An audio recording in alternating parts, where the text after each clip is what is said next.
So, what is important to bear in mind when I do this and talk about this is that we're not writing graphics code for 4 million players.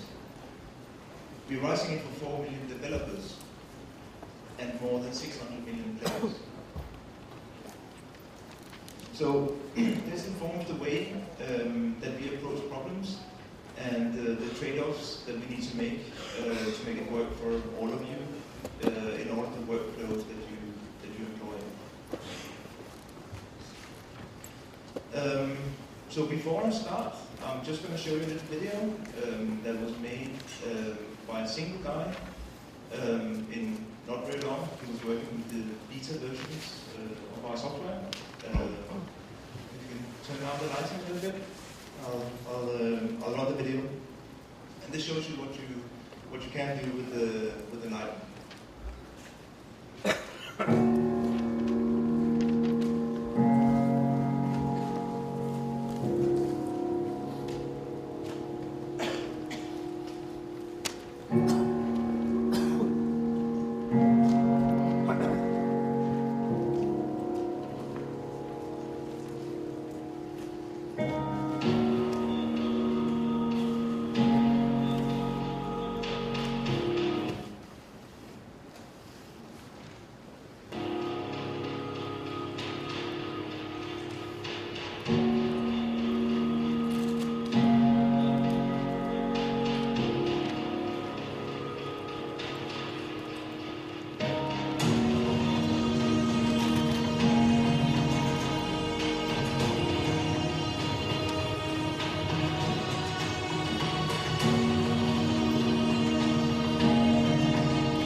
So the agenda today is I'm going to talk about what enlightenment is, what it can do for you.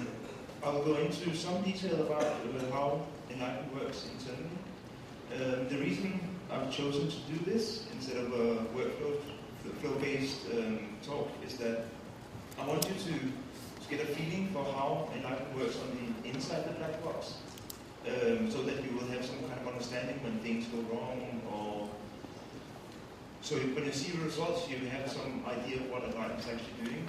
So you'll be able to sort of work around issues, or just so you have the technical background of what goes on inside the box.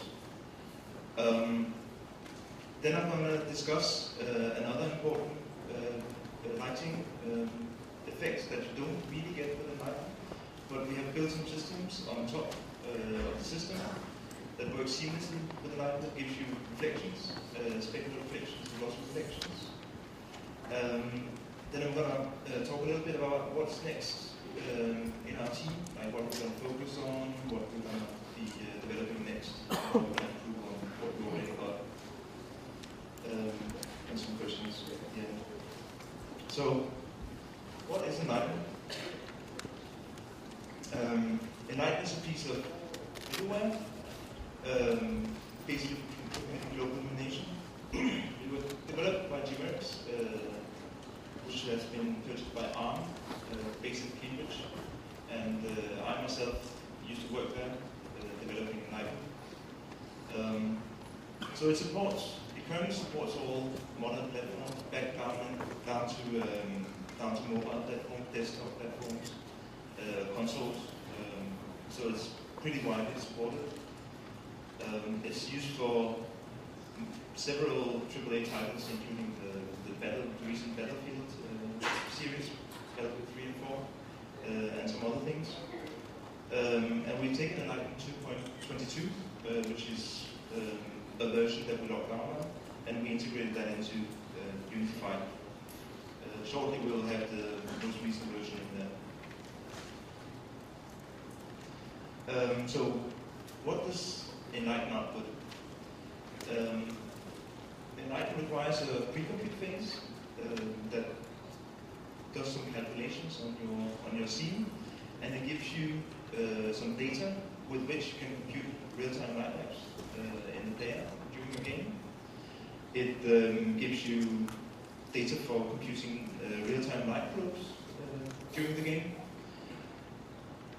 And there is a feature that we have not integrated yet, but which can compute cube maps also in real time, that does not require rendering, which is CPU only, and can give you reflections. So this is something that we're going to be working on in the 5x cycle. After the pre-compute phase, you can do another phase where you use that data to pick up light maps. So this gives you something similar to what we had with Beast. So it picks up static light maps that contains the direct lighting, the indirect lighting, and everything, but it uses the Enlighten data to compute it now instead of using the Beast engine. So the real-time outputs, what are they? There's light maps and light probes, but for Enlighten they only contain the indirect lighting, and there's a good reason for that. So indirect lighting is generally quite smooth. It's low frequency lighting. If you ignore the direct light, which has very high frequencies, you can basically have very low res light maps that contains only the smooth indirect lighting. So it is the solution is purely radiosity. It does not do the bounces for specular. But clearly, at the end, you can add specular bounces for reflectivity with some of the other approaches that I'm going to talk about a bit later. So the light probes for real time are what we call L1 light probes. So they have 4 coefficients which color channel. So they're relatively compact. I'll give you a lot for that. And then the cube maps I discussed before for reflections. So the big outputs, so this time around it's slightly different from Beast. What it gives you is the various components of the light map. So it gives you a separate direct lighting light map, a separate ambient occlusion light map, and a light map for indirect lighting. And then we have built in a compositor, which basically takes all these and makes a single light map out of them. This also means that if you want to adjust, you want to have slightly more AO, slightly harsher, a bit more contrast, you can turn the AO component up, and it doesn't have to rebake the light map again. It can just use a compositor to composite it slightly differently, so you get the contrast. Because it has the separated elements in the components lying around, so you can always recomposite them into the final light maps. It also outputs some texture information, which tells you what the directions are from which the indirect lighting is coming. And with this, you can show indirect specular and render indirect specular in your scene, which is also quite important to be able to do. It's clearly big light maps are relatively cheap. You can get the lighting with just a few texture lookups and a few calibrations, but all the lighting will be static. So what does real-time mean in this context? So it means that all the outputs that we just spoke about, they can be updated on the fly in response to changes in the lighting setup. So you can freely change all the properties of your lights in the scene. You can add them, remove lights, modify them, change them, animate them, change their properties. You can also change the material properties that define how the light is reflecting off the surfaces. So you're free to change that in the day as well. And also the emissive properties. Very useful feature to be able to change the emission of various objects. As you saw in the keynote, you can sort of do that on the fly as well and do some quite nice effects with that. Also, the indirect light maps have the lighting from the skybox included as well with correct occlusion. So you can basically change the light maps for a time of day animation and slowly fade it between two skyboxes and do all kinds of effects. And underneath, inline will read the skybox that you compute, and we use that to interact and influence the GI on the fly. So what can you do with this? There's obviously many things. I've thought of a few here that I could just off the top of my mind, but I'm sure that you will find other ways of using it. But some of the things you can do is dynamic time of day is one of the big hitters. One of the things that we really wanted to add. So on the right here, if you can see it, it's hard to see, but this is a game that's in development at the moment called Ghost of the Tail. It's a Kickstarter, and they've experimented with doing dynamic time of day in their game, and it works quite well. So you can make things glow, which within influences the environment. You can attach lights to things, so you can have gameplay-specific flashlights, car headlights, for instance. You can make things glow like swords or special treasures around the scene. And obviously for sort of sneaking games, you can obviously have things like lights, which can be affected by gameplay in the sense that the player can maybe shoot out the lights and it becomes darker and affects the entire global illumination solution. And that would obviously be an interesting thing to do. You can do explosions which affect the entire environment. And one of the more important things is mood lighting. So because you have the free control over the emissive properties of things and reflectance properties, you can also do lighting which is not necessarily completely physically accurate. It might be just a reflection of how you want you want your scene to appear in a certain way. So you can make things glow slightly red, and you will get a certain mood in your scene, and you can fix things like that by using the enlightenment features.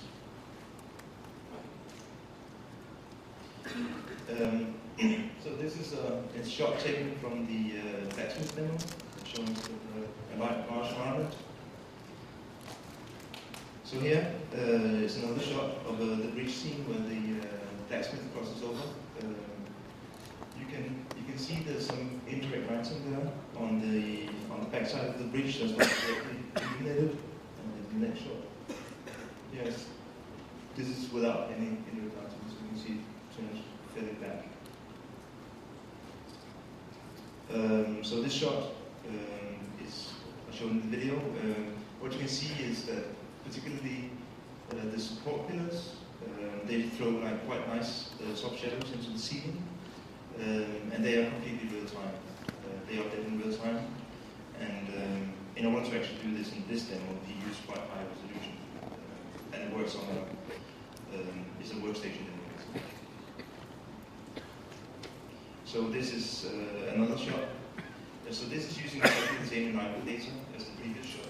He just replaced some of the lights, put in the spotlight instead of the sun, turn down the sun so it gives you sort of bluish moon lighting, and change the skybox light to something that's slightly darker to make this sort of nighttime nighttime setting. What it's using is exactly the same baked enlightened data. So this you can experiment with on the fly. So you bake once, and you can make all kinds of lighting setup to tweak the lighting to your heart's desire. So what are the limitations? What can you not do right now?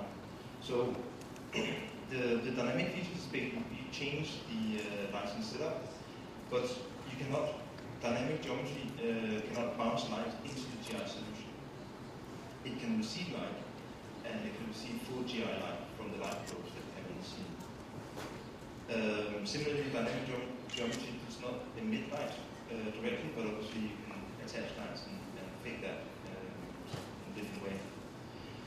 So if you change geometry, you have to do a fresh pre-compute, and that's why you cannot do it in the player. The pre-compute and bake cases, they are only available currently in the editor, so you cannot change the geometry and do a new pre-compute in the editor. So this makes it quite hard to do procedural levels or endless runners and things like that, unless you do some cheats about that. Next slide, how to cheat. But we are going to develop some tech to address these issues, so that you will basically be able to do some of these things. We are aware of that there are many games being developed where you have procedural geometry, and we want to be able to support that too. So the tricks you can do. So instead of making dynamic of glow, you can attach a light, a spotlight or a point light, and then make the appearance of the glow. Because the dynamic object itself will be lit convincingly by the environment through light probes, and attaching a light will then throw additional light into the scene, which will make it appear as if the object is glowing. So we are adding some features to do transparency for certain objects, so that, for instance, if you have large-scale destruction, if you destroy a building in a city, you can fade out the geometry such that without actually changing the pre-compute, such that the lighting bounces past that building. So effectively you can make things transparent for GI. Obviously you need to know in the beginning which are these objects, because it gives extra data to be able to do this. So this is a feature that we will add in the 5X side that we are looking into. So this will support things like destructions, as I said, doors, for instance, openings. When a door opens, you have light flowing in from the outside. You want to be able to support that as well without too much cheating. In that sense, you can change the transparent properties of the door from fully opaque to fully transparent over time, like while the door is opening. Another neat trick is to place geometry on a scene, which is static and has emissive properties. So you can, in real time, you can change the emissive properties of the objects. You can just refrain from rendering them, so you can't actually see them in the scene, but they're still emitting indirect lighting onto your scene. So for sort of non-physical scenarios, non-realistic scenarios, you can do this for quite good effect. And it's cheap. So how does Enlighten work inside the box? So Enlighten has one single purpose, and that is to compute indirect lighting, and it needs to do that very quickly, so in a real-time frameworks. It does that well, and everything else like baking, all the other features are built on top of this one purpose. So, what are we trying to solve? All illumination comes down to this one single equation, the rendering equation. So what it computes is the lighting on the left hand from a point into a certain direction. We want to compute the intensity of lighting. So that's a sum of two parts. The first part is the emissive part of what is emitted the emission property of that point, what is emitting directly, and then you add in all the lighting that's coming in, hitting that point from the hemisphere, and is affected by the reflectance properties of the surface and bouncing into that direction. If we simplify it a little bit and we assume that we have some finite elements in the scene, these texels or patches or whatever, and we assume that the transport is only diffuse, the formula becomes a bit simpler. It's now a single sum, and again is the emissive lighting plus the lighting of an element in the scene, but it's modified by the amount of light that the properties of visibility between that patch and the receiving patch. It might be occluded or half occluded or invisible. So the radiosity of a single element depends on all the other elements in the scene. And of course, this is extremely expensive. If you just solved it brute force, it would be an n-squared problem, and that's not really real time. This won't work. First observation. So the n, if you make it really small, it will work. So we do this. We take this is a shot from the Viking village, where you can see in the middle image we have the resolution for GI. So you can see it's quite low resolution. There's only a few pixels across the facade of the building, but that's enough to capture the indirect lighting. We pack that into a quite densely packed light map. It has a special UV layout where we adjust the UVs so that there's always a half pixel boundary around everything. And that means that we can have pixels just next to each other without causing bleeding from interpolation. So they can be quite densely packed, and they're quite low resolution and compact. Second observation, we can decouple emitters from receivers, and so we have these texels, but obviously the things that are lighting the texels does not need to be texel sized. We can have bigger things that light the texels. So an example of this, in the middle, you can see the same slightly different shot from the same scene, and we show the texels here, and we have the what we call clusters, and these are the things that affect the texels, and they have a lower resolution than the texels. You can adjust the resolution, but effectively is often sort of 4 times the size of the texel, up to 16 times similar for sort of distant junction at the mountains. So this matrix MN, which is the senders and the receivers, forms a big matrix of form factors of which stuff receive which stuff, is sparse. So there's a lot of zeros in there because of occlusion in the scene. So effectively, if you call all that out, all those zeros, you will have a much better, smaller problem to solve. Also, if you have something in the distance, you don't really want to read from a lot of little clusters. You want to read from one big cluster that represents all of them. You just have the average lighting of all the clusters that are visible. And that basically means that in order to do that, we need a hierarchy. So at the bottom here, we have all the lead clusters, which we showed in the shot. We then take clusters and merge them together based on some criteria to make a supercluster, a bigger cluster. And we keep doing that in a tree-like fashion until we reach the root. The root will be all the geometry of the clusters in the entire scene. So one single cluster for everything. Clearly we need to take care when we do this, so we try to use a metric where the clusters get a similar area. We want to make sure that clusters that are close together get merged together, so it doesn't merge stuff that's really far away from each other. The normal, the direction in which the cluster is pointing is similar as well. We use that as a metric. And visibility.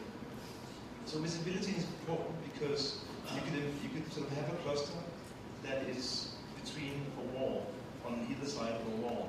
If you merge those together and light shines on the cluster in one room, it will leak into the other room. And that you don't want. So now, for a given texel, we have this hierarchy that we built. For a single texel, we can then work out, we know what the form factors are to all the leaf clusters.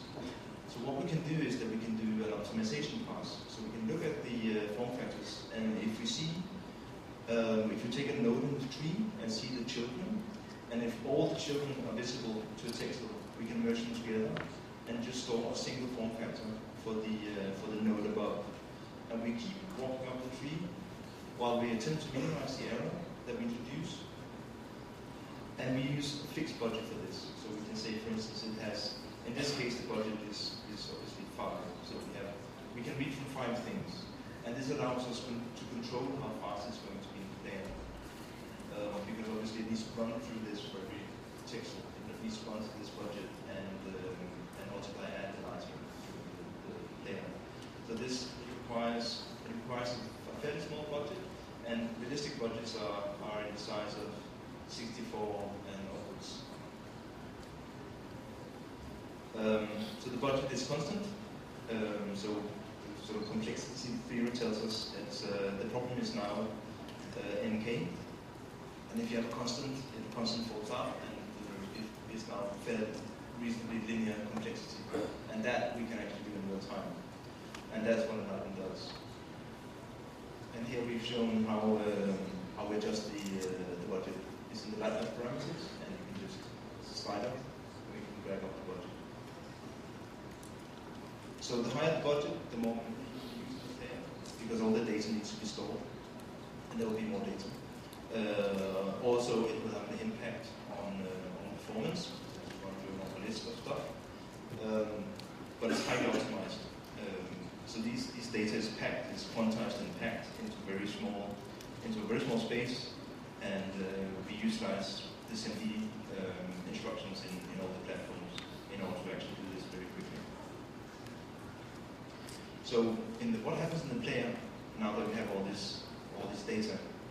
So the first thing we do is that we calculate direct lighting, and we prime the clusters with direct lighting. What does that mean? So what we also compute during the pre-compute is for each cluster, it has a set of points which are evenly distributed across the cluster. So there's lots of little points with a nice distribution. So we can evaluate the lighting, and the lighting has set form to evaluate the lighting for each point given the lights in the scene. Then you average that, and that gives you the lighting for a cluster. Then you proceed to push that up the tree, so that you have, for each node that you will be reading from later, you have average lighting, which is the direct contribution from the lights. Obviously, you also not only do you need the direct contribution, you also need the previously bounded light, so that you get the bounces. So what these points have is that they also have UVs, and these are kind of special UVs that we computed. And what they do is that, given the point, so the UVs point into an output light map, which is the real-time light maps, and therefore it can read the previous results that we calculated back, and this forms a feedback loop. So we can read the previous computed light, we average that over the cluster for all these points, and we push it up the tree as well. So now we have both the direct lighting and the previously computed lighting. So in the feedback loop, when we run for, say, let's say we run the simulation for 10 frames, then we have 10 bounces, effectively. You run it for 100 frames, you have 100 bounces. But often the reflectance properties of the scene is usually less than 1, so it will fade out. So it gives you effectively what you can call infinite bounces. So now that we have all the lighting, we have basically the global illumination solution, and it's embedded into the clusters. And what we do now is that for each texel, we have this little list of which clusters that it's reading from, and we also have the form factors to those clusters. So now we can just run through the list, we can collect all the lighting, and we can average it up, and now we can write new lighting into the text, and then we're basically done. And then next frame we do it again, over again, and over again, and over again, as you change the lighting. So it's highly optimized for the platform, so that it utilizes the specific instructions that we have available on those platforms, because it needs to be fast. It needs to be very fast. Another very important thing is that it's asynchronous from the vendor loop. Most of the computations are performed on the CPU, and this means that effectively it will not interfere too much with your frame rate in your game, because we don't want to stall your frame rate while we complete your implementation. Having it asynchronously is a huge benefit, and it allows you to have, if you have a huge world with a lot of lighting effects, all the lighting won't come synchronous to your frames. It will come at slightly different times and will come in, and you want to be able to do that without having to store the rendering loop. What we are adding for 5X is more API to do nice scheduling. So here are some shots. This is just another guy who's done some experiments with it. Quite nice. So Enlighten only does the diffuse contributions, and we obviously also need reflections. That's quite an important bit of the puzzle. So here's a shot using reflection probes to calculate the specular bits. So what we want to do, what reflection probe does for you, it provides an approximate specular reflection that's computed from a single point. So it's not perfect, but it gives you a good overall reflection. It's defined, it's a component of the game object, and basically the control is a box, and the box defines both what is what is influenced by this reflection probe, but it also gives you a projection, so that you can actually match the box to a certain space, so you can get a good projection and get fairly realistic reflections on the geometry, even though that all the reflections are computed from a single infinite small point in the scene. The projection makes sure that it's not completely traceable. What we do is we provide the approximate specular reflection. And yeah, so let's go into this. So basically it gives you, we do a convolution step so that you can get both sharp reflections and more smooth reflections. And we use the smoothness of the object to basically tell us how to do filtering. Because we do filtering into the mid chain, and we use sort of specular lobes, and we basically use a cosine mill which resembles a typical BRDF. So we obviously can't do it for the specific BRDF of the surface because it applies to many different surfaces. But having an index, being able to go in and look at the specific level in the mid chain allows us to do a quite good approximation. So it runs, currently runs on the GPU pixel shader. It does the mid map generation. So currently it supports all kinds of pre-DXM hardware. It's a fairly simple shader. It accounts for the projection from the sphere to the cube, the block projection. In order to make it run fast enough and not to make too many hiccups, we can time slice it.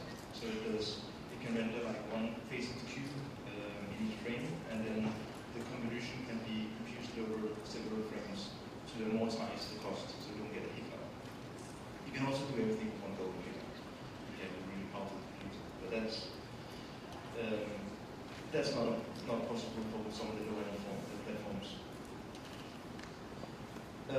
So clearly, the reflection probes are not quite enough to get really accurate reflection. We've also introduced screen space protection, which is coming in probably in 5.2. I don't make a promise, but we'll make sure that it's in there as soon as we feel it's ready. It is an image effect that's built, uses the built-in third shading pattern. It's basically a collection of shapes and shaders, and it allows you to do mirror and glossy screen space ray trace reflection into a buffer. So in the areas where it doesn't quite work, where there's no reflections to be had, it falls back to reflection probes, radios. So it fills in from the reflection probes in the areas that we know that we can't do it properly. It uses the depth buffer as a proxy for the geometry. It uses ray marching, stepping through the depth buffer. At the intersection that we find, we can pull the radiance, the lighting value from the color buffer. So here's a shot with just reflection probes, and you can see that there's clearly stuff missing, like under the table, under the sofa it looks a bit strange, and the chair there.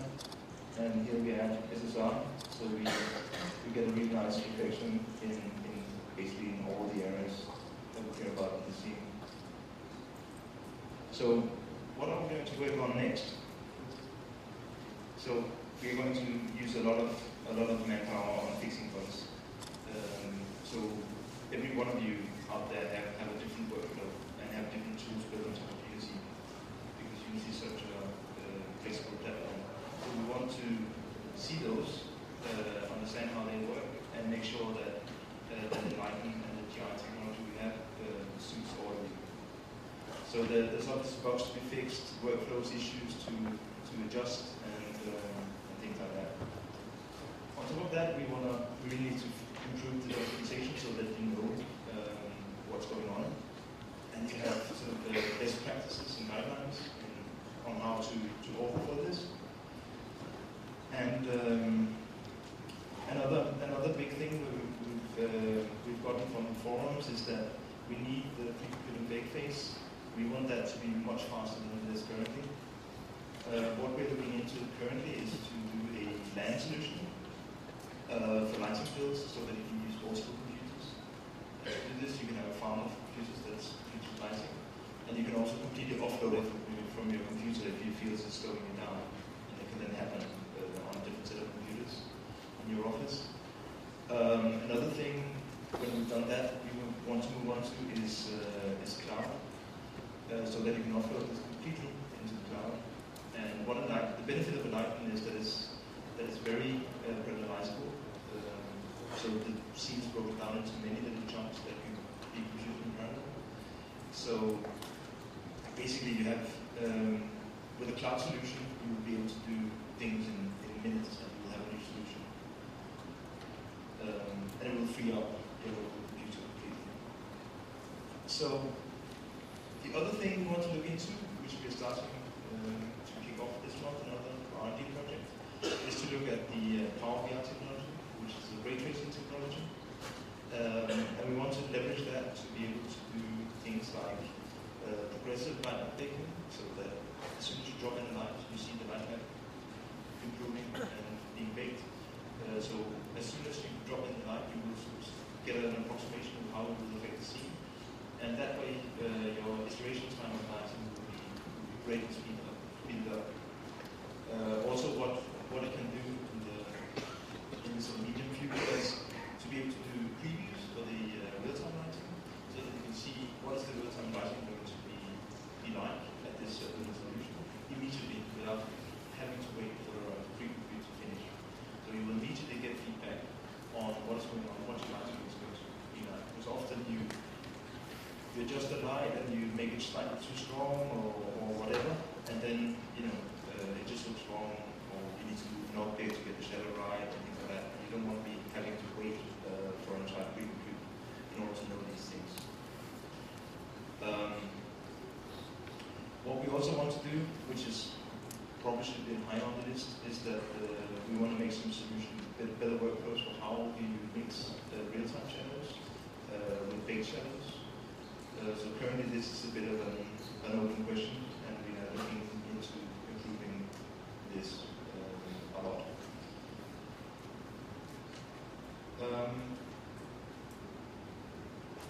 So these are the people who have been working on this project, and some of the art that has been done with it.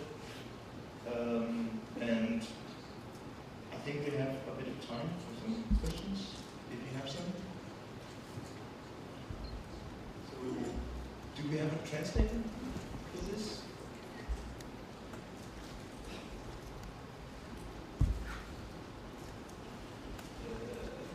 Yeah. Okay, maybe you should hold off on the questions then.